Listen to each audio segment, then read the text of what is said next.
Hey guys, welcome to another episode of Amber Unfiltered. Today I wanted to talk to you guys about something that is also important to me. I feel like the first video I said this, but this one is also an important topic. I wanted to ask a question: who takes care of strong Black women? But before I do that, don't forget to like, comment, and subscribe. Also, if you want to cash at me at Amber Unfiltered Show, that'd be greatly appreciated. So this idea, I have had it for a couple of weeks. I came up with this topic after watching two interviews. One I didn't finish, but one I watched all the way through. So the first one, I don't know if you guys have seen it. Gucci Mane and his wife Keisha Kayor came onto the Breakfast Club and they opened up about his mental health and how his wife keeps him on track and how she gets in front of his episodes and his mania. And it was really powerful for me. I don't want to get into too many specifics, but this interview hit me like a ton of bricks for a variety of reasons. I'm trying to think the best way to explain this without giving too much away. I'll just say it like this. There's someone in my life that after watching this video, I realized this applied to them. And I was like, oh shit. I was like, they're bipolar. I was like, oh. I was like, their behavior makes so much sense because I was very close to this person. And then it seemed like they changed or like a different version of them came out. And I was like, I don't recognize this person anymore. And there's nothing wrong with that. There's absolutely nothing wrong with being bipolar. There's absolutely nothing wrong with being manic. I think the thing is that it's hard watching someone you love or care about be in that state and they don't do anything about it and they don't help themselves and they don't, I don't want to say they don't help themselves. They don't get in front of it and they're not getting treatment for it and they're not getting it. I don't want to say under control, like it's like a problem. You know what I mean? But I think you understand what I'm saying. I was like, oh shit. After I watched it, I was like, oh, and then it was like someone hit like rewind and like a tape went back and I started replaying different moments, different conversations, different just interactions, and I was like, oh shit, this is you. I was like, how did I miss this? But I was like, it manifests differently in different people, and I was like, oh shit. So watching that interview was very helpful and it gave me a different perspective, and I was like, I got to be sensitive and be cognizant that this person is going through something, but I also can't burn myself out trying to save them or trying to heal them because they have to heal themselves, if that makes sense. Not in a like way like, oh, I don't care, because I definitely care. I might care a little too much, but I was like, I will burn myself out trying to save them. They're drowning. They have to come up for air. They have to come up on land. You know what I mean? So when I was watching that interview, I felt like Keisha, I don't want to say she's strong. I want to say, and I don't mean that in a rude way. I want to say, because I hate just immediately calling Black women strong. And I know I started the video off with that, but that was the only title or the only thing that came to mind. But I feel like who takes care of the caretaker and who takes care of the caregiving Black women? Because so many of us were trained and wired and conditioned from a very young age to give care. We were wired to take care of a household, but we weren't wired to take care of our emotional intelligence. We weren't wired to take care of our inner children. We're so busy taking care of everyone else that we're grown or fast or mature in certain ways, but then in other ways our growth is stunted because nobody poured into us emotionally or psychologically or mentally. And I think what I saw was a woman who was, she probably wouldn't say this, and maybe I shouldn't put this on her.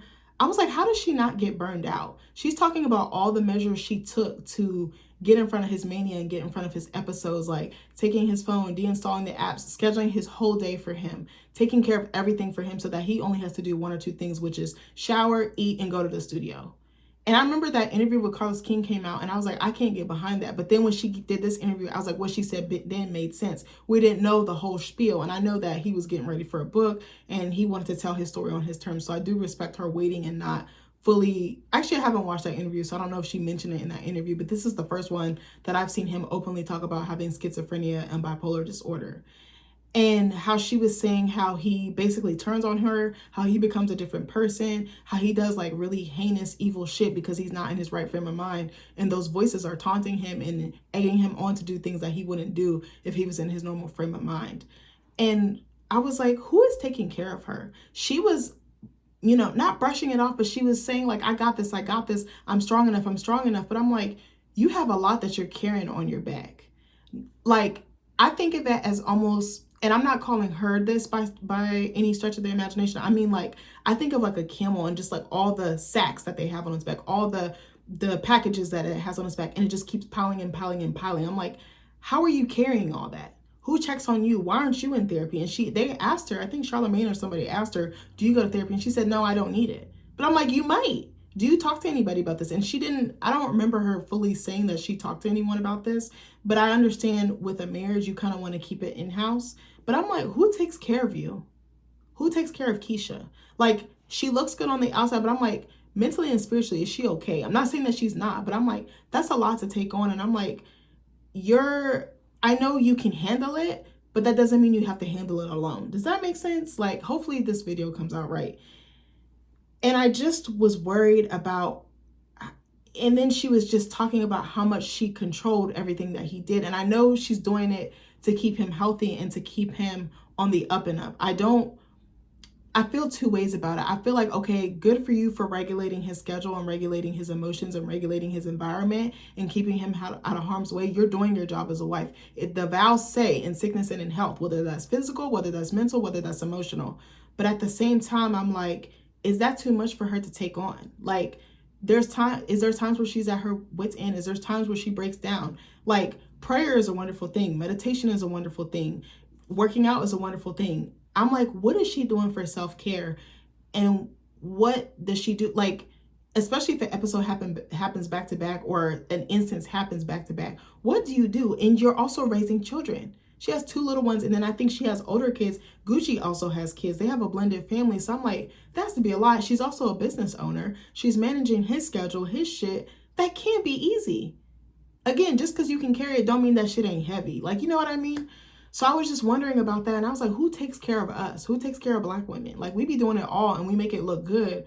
But at the same time, we're prone to burnout. We're prone to depression. We're prone to anxiety. We be caring a lot. Like, sometimes I'd be like, this is too much. Like, there were times where I was like, I feel like I don't even have enough energy for myself. I'm too busy taking care of everyone else, checking on them, taking care of at home, taking care of this, taking care of that, juggling so much shit on my plate that I'm like, I'm about to crash out.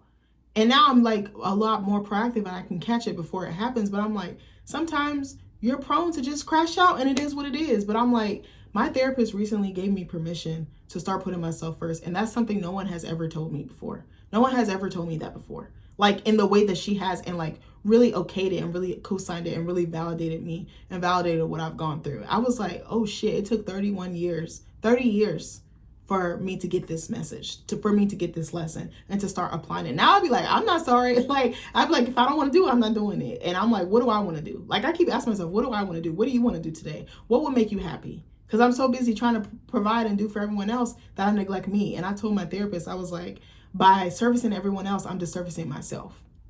Point blank, period. The other thing I wanted to touch on, I feel like I have more to say, but maybe that was the gist of it. The other person I noticed this with was with, is it Mona Leo, Son of Fort Vegas's wife?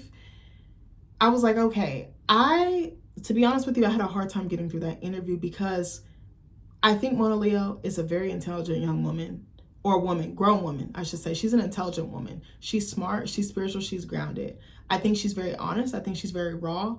But for some reason, I could not connect with her because I think I have a problem when people make their relationship their brand. And I think Gucci and Keisha do that as well. I'm not trying to shit on them. I think, and it's probably hard because that's your spouse. So of course you're going to have them with you. But I think, I don't know. I think that's a little hard for me to grasp. Not saying that that's what she's doing, but from the outside looking in, that's how it feels. But I understand you're both entertainers. You're both in the limelight. So I kind of understand that as well, because this is a person you would probably only get it if you're in that life. You know what I mean? But it felt a little perfect, or a little, I don't want to say rehearsed. It felt, I don't know, for some reason I didn't, I'm biting my tongue because I don't want to do this to another Black woman, but it felt a little inauthentic. I could be wrong. Maybe it just wasn't for me to receive that message. But I found it hard to get through the interview. And I was kind of shocked at how quiet her husband was. I think he's always kind of been like that, which there's nothing wrong with. But maybe it was her time to shine. Maybe I'm picking up a mixed message. But it felt a little performative. I'm not going to lie. That sounds really messed up. Something about it was not gelling. I don't know what it was. I could be totally wrong. That could just be how she talks. That could be how she carries herself. She probably could be 100% like that in real life. I could be totally wrong. But my intuition, something is not lining up, and I had a hard time finishing it. But when I was listening to it, she was talking about how she helped Stunna find his birth family and track down different things, was tracking down like other siblings he didn't know about, other family he didn't know about, and making sure he was right. And just, that was a lot. And she was doing this before her wedding. She was also taking on the fact that her father had cancer. She was on the up and up with her career. She was also, settling down with Stunna. She's also a mom. I just was like, how are you taking care of yourself? Not to say that she's not being taken care of, because he could be taking great care of her. It sounds like she has a really strong village and she has a strong support system. But I was just thinking, she's doing so much for him. I was like, I'm worried about her. Like, I want to give her a hug. I want to sit her down for drinks. I want to sit her down and ask her how she's doing. And she's talking about putting them in therapy, getting them in counseling. And I'm like, it just was the repeated message of, I'm doing so much for everyone else, but I'm like, who is taking care of her? That's what I really want to know. And again, my earlier comments, I'm not trying to shit on her. I'm not trying to downplay her, because I think her messaging was very timely. I think what she's saying is very key, but for some reason it didn't strike a chord with me. It might have struck a chord with other people. And she was getting a lot of props. She seems like a very well-spoken, brilliant woman. Like, I can't take that away from her. But I was just wondering, I was thinking that a lot of the times with Black women, we look good while serving. We look okay on the outside looking in. We look fine. We're not going to tell you that we're drowning. We're not going to tell you that we may not want to be on this earth anymore. We're not going to tell you that we're struggling. We're not going to tell you that we're burnt out. We're going to keep pushing through. We push through sickness. We push through trauma. We push through shitty work environments. We push through maybe toxic family dynamics. We push through a lot of shit. But we be hurting too. We need help too. And that's a hard thing. It's hard for us to ask for help. I think that's the thing that I was picking up on both. I'm like, are they asking for help and are they getting the help? Because sometimes you'll ask for the help and then you don't get it, or you don't get it in the way that you require, that you want, or you need. And then it's like, well, bitch, I might as well just do it myself. And I have to stop myself with that with my husband, because I'll be like, can you do this? And then he do it. I'm like, he didn't do it the way I want it. Like, and it's like a little bit of perfectionism and a little bit of like controlling. And I was like, I have to let go of the reins. I'm like, he did it, didn't he? Like, I have to check myself. Like, he did what you asked. It might not have been the way that you wanted, but he did it. Did he not do it? Like, I have to really be real with myself.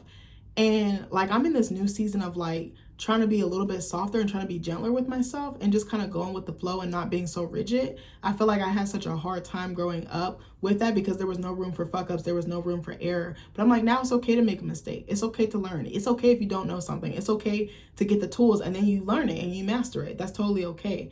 But I think I'm also realizing, start asking for help more.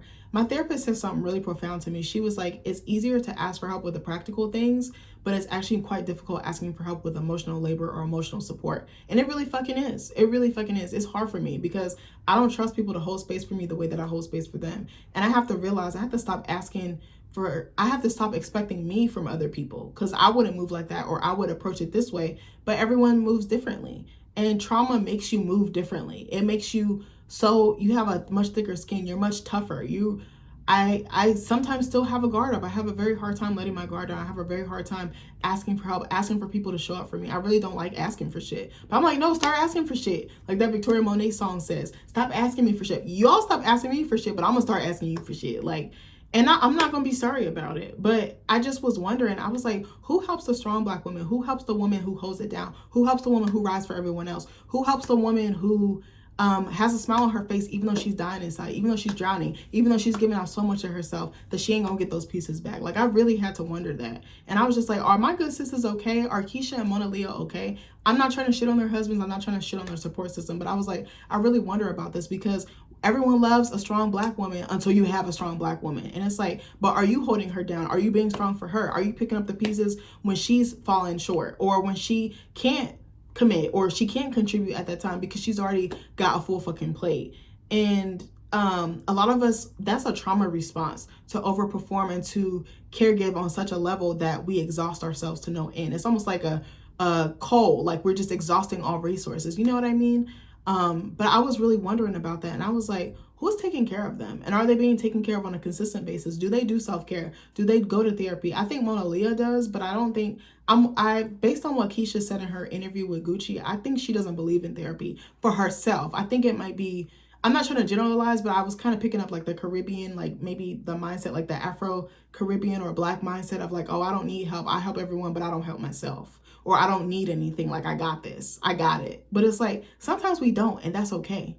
But anyways, I was just curious about that. I was wondering if anybody else was picking up on that. And again, what I said, I'm not trying to crap on anybody. I'm not trying to downplay anybody. I just was like really curious about this because I was like, she looks great on the surface, Gucci's wife, and so does Mona Leo, but I'm like, are you actually okay?